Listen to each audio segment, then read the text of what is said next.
Hello everyone and welcome back. This is week 4 of The Artist's Way. Today I have a ruby red tangerine Waterloo. So I did my morning pages 3 days this week, guys. Yikes. Another thing that we were doing this week is reading deprivation. So we were not supposed to read this week. And the idea is that when we go to write our morning pages after not reading, we will have so much more to say because we've been kind of depriving ourselves of it. It's really hard in today's day and age, guys. She did say that it was going to be very hard. I would love to try again because I don't think I did very well. It did make me hyper aware of how much reading I do and what kind of reading I do. I think I do a lot more reading on social media than I realized. I do a lot more reading of my phone. It would be nice to go back to being able to read though. Even though I did read sometimes and broke it, it was still, I felt like I was doing something bad every time I was reading, which is weird. It's counterintuitive because I think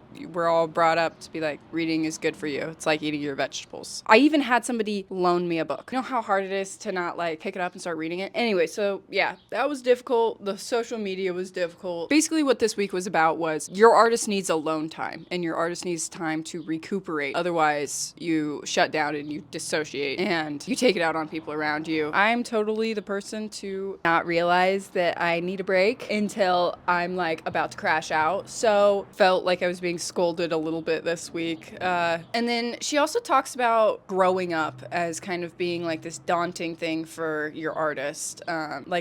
Everybody pushing you to, kind of mature and grow out of it. To be honest, guys, this week I was not as engaged with what she was saying. We did some exercises that were taking a look at things that we would do if we were willing to take the risk. So sort of examples, scuba diving, publishing, your writing, certain stuff like that. Things that maybe people are reluctant to do in their day-to-day life. They don't want to stir up the status quo and they're afraid what people are going to think of them or how it's going to be perceived. For me, a lot of the things that I do creatively, I also run through this kind of lens of, oh, how mature does this make me look? Sort of. For my artist day this week, I made a couple kids' workbooks. I made a kids' guided reading log. And then I also have my travel adventures, travel journal for kids. Where are you going? Your packing list, your bucket list, things you want to do while you're there, daily journal entries. It was quite a little bit of a process to go through the KDP bleed guidelines and everything like that, and get it approved. It was more difficult than I realized it was going to be, but it was fun. It was so childish. I think that's something I am realizing with this little journey. The creativity that this has sparked within me is so childish.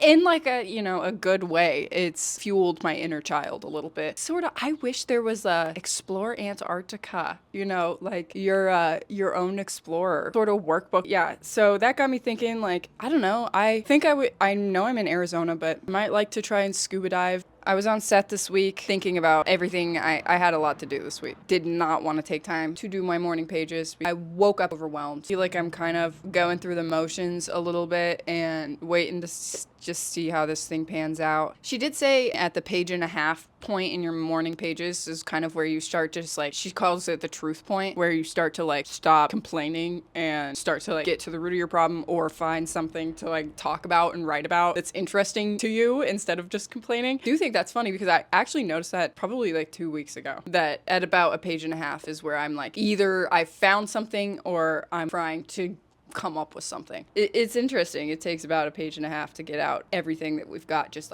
pent up thinking about. Gosh, lighting is terrible, isn't it, guys? I'm going to try and be better about my morning pages this week, and I'm going to try and do my artist day, and I'm going to get all my stuff done. And there's some things that I need to get done that's just bogging down my processor. Week 5 looks like it's going to be about money and sort of deal. I guess we're going to be talking about money. Notice how in 1 week it goes from I'm sitting out here yapping for 30 minutes to it's 16 minutes and I need to go inside. Time to love again.